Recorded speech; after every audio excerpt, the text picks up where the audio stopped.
All right, y'all, next up we got Picea abies Gold Drift. Now we just have Bob Fincham on the podcast. If it hadn't aired yet, it's airing very soon. We just interviewed him. I think you guys are gonna absolutely love that one. He's one of our most requested conifer podcasts. We got it happening for you guys. Stay tuned if it hadn't aired yet, but it might already drop with Bob Fincham, the originator of Picea abies Gold Drift. And in that, he goes in and talks about how Gold Drift originated. Y'all, this is a weeping selection that is simply amazing.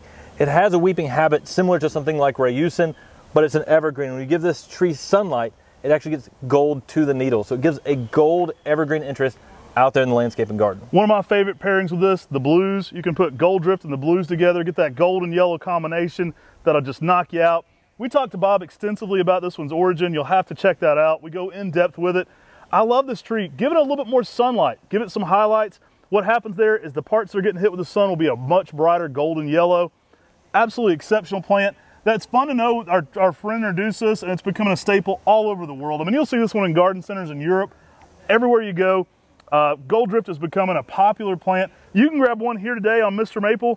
Absolutely beautiful. You're going to love what this one does, especially for that winter landscape with those golden yellow hues. Now, Bob actually recommended an interesting thing in that podcast, and that was planting a Gold Drift and the blues side by side, and then intertwining the branches where you get both the yellow color and the blue color coming out of a tree that almost looks like one tree. You'll have to see the interview. We talked to him about his new book, Artsy Fartsy Conifers, and he talks a lot about making artsy fartsy combinations like that. I asked him what his favorite artsy tree was, but I didn't ask him what his favorite fartsy tree was. I was going to ask him that. Grab you a Gold Drift today, guys, and definitely check out upcoming podcasts.